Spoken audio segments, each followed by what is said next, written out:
Hello दोस्तों, नमस्कार। स्वागत है हमारे अपने YouTube चैनल जैक एग्जाम पर। तो कैसे हैं आप सभी लोग? आशा करता आप ठीक होंगे और अपने एग्जाम की तैयारी बिल्कुल ही जबरदस्त तरह से कर रहे होंगे। तो चलिए आज हम बात करने वाले जो हमारे झारखंड सरकार द्वारा मॉडल पेपर जारी किया गया है साइंस का, इसका सारा ऑब्जेक्टिव क्वेश्चंस का। तो वीडियो बहुत ही इंपॉर्टेंट होने वाला है, ध्यान से देखिएगा और याद करते हुए जाइएगा। वैसे इसमें जो कुछ निर्देश दिया गया है, आप सभी लोग एक बार इस निर्देश को पढ़ लीजिएगा, क्योंकि ये भी निर्देश बहुत ज़्यादा जरूरी होती है। और जो इंग्लिश वाले स्टूडेंट हैं वो इंग्लिश में अपना पढ़ लीजिएगा साथ ही साथ में। तो चलिए हम चलते हैं क्वेश्चन नंबर 1 पे। क्वेश्चन नंबर 1 हमें कह रहा है कि निम्नलिखित में से कौन सी अभिक्रिया उष्मा शोषी अभिक्रिया है। मतलब ये कह रहा है इस क्वेश्चन का मतलब कि कौन सी ऐसी अभिक्रिया है जो उष्मा शोषी है, मतलब उष्मा को शोषण कर रहा है अपने अंदर, ऐसी कौन सी अभिक्रिया है। ऑप्शन नंबर ए कह रहा है कोयले का जलना। ऑप्शन नंबर बी में है वनस्पति पदार्थों का खाद में अपघटन।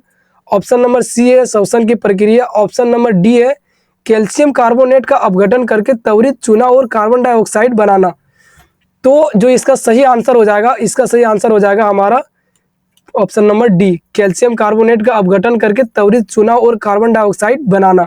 नेक्स्ट क्वेश्चन जो हमारा क्वेश्चन नंबर 2 है, इसमें बोला गया नमी वाले दिन हाइड्रोजन क्लोराइड गैस तैयार करने के दौरान गैस को आमतौर पर कैल्शियम क्लोराइड युक्त गार्ड ट्यूब से गुजारा जाता है। गार्ड ट्यूब में लिए गए कैल्शियम क्लोराइड की भूमिका है, मतलब जो कह रहा है जो गार्ड ट्यूब में जो लिए गए इस सब की भूमिका क्या है।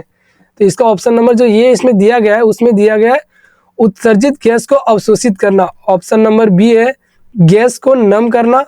ऑप्शन नंबर सी है गैस से नमी को अवशोषित करना। ऑप्शन नंबर डी है उत्सर्जित गैस से क्लोरीन आयनों को अवशोषित करना। इसका सटीक आंसर हो जाएगा हमारा ऑप्शन नंबर सी, गैस से नमी को अवशोषित करना। तो क्वेश्चन नंबर 3 में हमें पूछा गया निम्नलिखित में से कौन सा समजातीय श्रेणी में नहीं देखा जाता है। तो ऑप्शन नंबर ये दिया गया रासायनिक गुणों में परिवर्तन। ऑप्शन नंबर बी है माइनस माइनस CH2 और 14U आणविक द्रव्यमान में अंतर। ऑप्शन नंबर सी है भौतिक गुणों में क्रमिकता। ऑप्शन नंबर डी में है समान कार्यात्मक समूह। तो इसका जो सटीक आंसर हमारा हो जाएगा ये हो जाएगा रासायनिक गुणों में परिवर्तन, ऑप्शन नंबर ये। क्वेश्चन नंबर 5 में हमसे पूछा गया है जल का विद्युत अपघटन एक अपघटन अभिक्रिया है। जल के विद्युत अपघटन के दौरान मुक्त होने वाली हाइड्रोजन और ऑक्सीजन गैसों का मोल अनुपात है। इसका सही आंसर हो जाएगा बी का 2:1। क्वेश्चन नंबर 6 में हमसे पूछा गया है एक जलीय घोल लाल लिटमस घोल को नीला कर देता है। निम्नलिखित में से किस घोल का अधिक मात्रा में मिलाने से यह परिवर्तित उलट जाएगा। ऑप्शन नंबर ए में है baking powder. Option number B में है चूना। ऑप्शन नंबर सी में अमोनियम हाइड्रोक्साइड घोल। ऑप्शन नंबर डी में हाइड्रोक्लोरिक एसिड। तो इसका जो सही आंसर हो जाएगा, इसका सही आंसर हो जाएगा हमारा ऑप्शन नंबर डी का हाइड्रोक्लोरिक एसिड। क्वेश्चन नंबर 7 में हमसे पूछा गया बेकिंग पाउडर का एक घटक सोडियम हाइड्रोजन कार्बोनेट है, दूसरा घटक है। तो ऑप्शन नंबर ए में हमको दिया गया hydrochloric acid. Option number D में tartaric acid. Option number C में एसिटिक एसिड और ऑप्शन नंबर डी में सल्फ्यूरिक एसिड। इसका सही आंसर हो जाएगा हमारा option number B, tartaric acid. Question number 8 में हमसे पूछा गया धातुओं को खींचकर पतले तार में बदलने की क्षमता को क्या कहते हैं। मतलब कोई धातु को अगर हम खींचकर पतले तार में बदल देते हैं तो उसको क्या कहते हैं। तो उसी का ऑप्शन नंबर ए में दिया गया तन्यता। ऑप्शन नंबर बी में आधात वर्ध्यता। ऑप्शन नंबर सी में है ध्वनियम और ऑप्शन नंबर डी में चालकता। तो इसका जो सही आंसर हो जाएगा, इसका सही आंसर हो जाएगा हमारा तन्यता। और हमारा नेक्स्ट सवाल है क्वेश्चन नंबर 10। तो इसमें पूछा गया निम्नलिखित में से किस यौगिक में -OH कार्यात्मक समूह है। तो जिसका पहला ऑप्शन दिया गया हमारा ब्यूटेनॉन और ऑप्शन बी में है ब्यूटेनॉल। ऑप्शन सी में है ब्यूटेनोइक अम्ल और ऑप्शन डी में ब्यूटेनॉल। तो इसका आंसर हो जाएगा हमारा ऑप्शन नंबर बी, ब्यूटेनॉल। और 11 में हमसे पूछा गया यौगिक CH3 CH2 CHO का नाम है। ऑप्शन ए में दिया गया प्रोपेनल।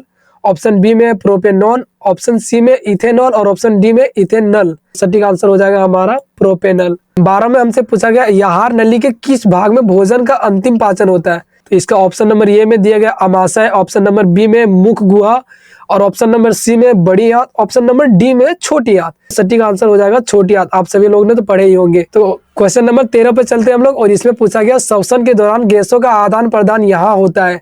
सबसे पहले ऑप्शन दिया गया श्वसन नली और स्वर अंत्र में। और ऑप्शन नंबर बी है फेफड़ों के एल्वियोली में। और ऑप्शन नंबर सी है एल्वियोली और गले। और ऑप्शन नंबर डी है गले और स्वर अंतर में। तो इसका जो सटीक आंसर होने वाला है, फेफड़ों के एल्वियोली में। घबराना नहीं है ये सब ऑप्शंस को देखकर, क्योंकि सब घुमा फिरा के ही दिया गया है। तो आप लोग बढ़िया से पढ़िएगा ये सब ऑप्शन को भी, और इसका आंसर तो हमने बता ही दिया। चलिए चलते हैं नेक्स्ट क्वेश्चन पे। हाँ तो दोस्तों, हमारा क्वेश्चन नंबर 14 में पूछा गया है, मस्तिष्क के बारे में निम्नलिखित में से कौन सा कथन सत्य है। मस्तिष्क का मुख्य सोचने वाला भाग प्रश्न मस्तिष्क है। और ऑप्शन नंबर 2 में श्वसन, गंध, स्मृति, दृष्टि आदि के अग्र मस्तिष्क में स्थित है। ऑप्शन नंबर 3 में लार, उल्टी, रक्तचाप जैसी अनैच्छिक क्रियाएं प्रश्न मस्तिष्क में स्थित मोडुला द्वारा नियंत्रित होती है। ऑप्शन नंबर 4 में सेरिबेलस शरीर की मुद्रा और संतुलन को नियंत्रित नहीं करता है। इसमें ऑप्शन नंबर ए में 1 और 2, ऑप्शन नंबर बी में 1, 2 और 3, ऑप्शन नंबर सी में 2 और 3, ऑप्शन नंबर डी में 3 और 4। सही आंसर हो जाएगा हमारा ऑप्शन नंबर सी, 2 और 3। क्वेश्चन नंबर 15 में हमसे पूछा गया बेमेल जोड़ी का चयन करें। और ऑप्शन नंबर ए में इसी का दिया गया एड्रेनालाइन अनुपात, पिट्यूरी ग्रंथि, और ऑप्शन बी में है टेस्टोस्टेरोन विसरण, ऑप्शन नंबर सी में एस्ट्रोजन अंडाशय, ऑप्शन नंबर डी में थायरोक्सिन थायराइड ग्रंथि। तो सटीक आंसर हो जाएगा हमारा ये का एड्रेनालाइन पिट्यूरी ग्रंथि। क्वेश्चन नंबर 16 में हमसे पूछा गया एक फूल में नर और मादा युग्मक उत्पन्न करने वाले भाग है। ऑप्शन नंबर ए में पुंकेसर और परागकोश, ऑप्शन नंबर बी में तंतु और वर्तिकाग्र, ऑप्शन नंबर सी में परागकोश और अंडाशय, ऑप्शन नंबर डी में पुंकेसर और वर्तिका। तो इसका जो सही आंसर हो जाएगा हमारा option number C. Question number 17 में हमसे पूछा गया अमीबा, स्पाइरोगोरा और ईस्ट में प्रजनन की एक सामान्य विशेषताएं यह है कि पहला ऑप्शन है वे अलैंगिक रूप से प्रजनन करते हैं, वे सभी एक कोशिकीय हैं, वे केवल लैंगिक रूप से प्रजनन करते हैं, वे सभी बहुकोशिकीय हैं। इसका सही आंसर हो जाएगा हमारा ऑप्शन नंबर ये, वे अलैंगिक रूप से प्रजनन करते हैं। क्वेश्चन नंबर 18 में हमसे पूछा गया नीचे दी गई सूची में उस लक्षण का चयन करें जिसे अर्जित किया जा सकता है लेकिन विरासत में नहीं मिलता।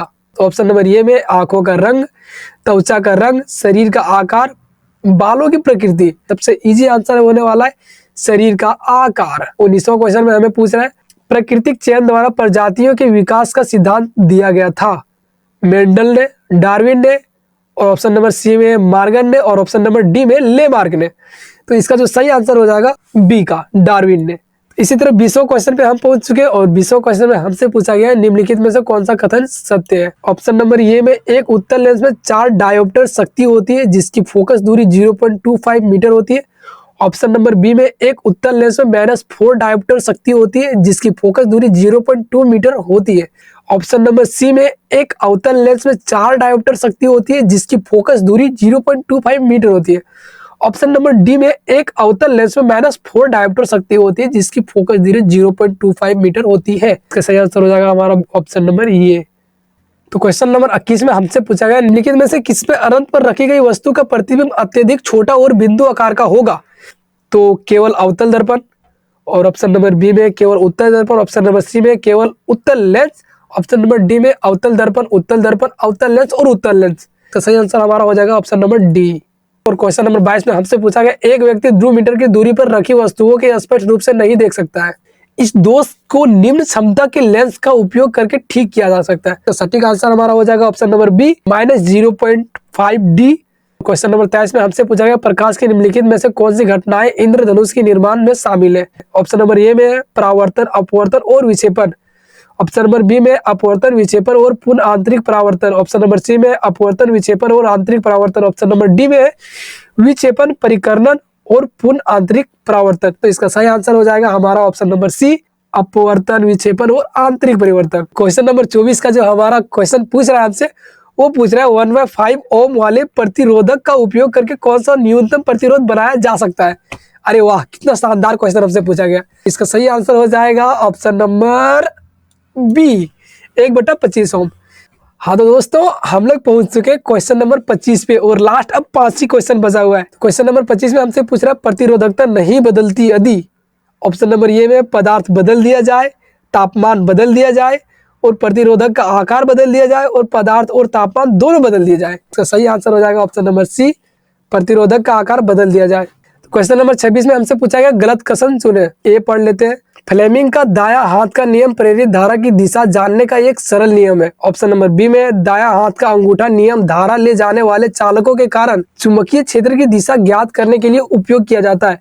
ऑप्शन नंबर सी में है प्रत्यक्ष और प्रत्यावर्ती धाराओं के बीच अंतर यह है कि प्रत्यक्ष धारा हमेशा एक दिशा में बहती है जबकि प्रत्यावर्ती धारा समय समय पर अपनी दिशा उलट देती है। ऑप्शन नंबर डी में भारत में ऐसी प्रत्यावर्ती धारा हर 1/50 सेकंड में बाद दिशा बदलती है। तो इसका जो सही आंसर हो जाएगा क्वेश्चन नंबर 26 का, इसका सही आंसर हो जाएगा ऑप्शन नंबर डी। भारत में ऐसी प्रत्यावर्ती धारा हर 1/50 सेकंड में बाद दिशा बदलती है। तो क्वेश्चन नंबर 27 में हमसे पूछा गया घरेलू उपकरणों के शॉर्ट सर्किट या ओवरलोडिंग से बचने के लिए इस्तेमाल की जाने वाली सबसे महत्वपूर्ण सुरक्षा विधि है। ऑप्शन नंबर ए में अर्थिंग यानी कि भू संकर्पण, ऑप्शन नंबर बी में फ्यूज का उपयोग, ऑप्शन नंबर सी में स्टेबलाइज का उपयोग और ऑप्शन नंबर डी में इलेक्ट्रिक मीटर का उपयोग। इसका सही आंसर हो जाएगा ऑप्शन नंबर बी, फ्यूज का उपयोग।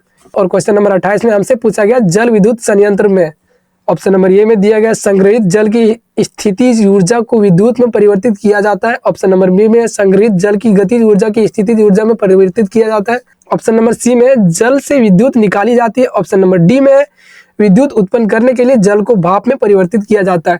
तो इसका सही आंसर हो जाएगा ऑप्शन नंबर ए, संग्रहित जल की स्थित ऊर्जा को विद्युत ऊर्जा में परिवर्तित किया जाता है।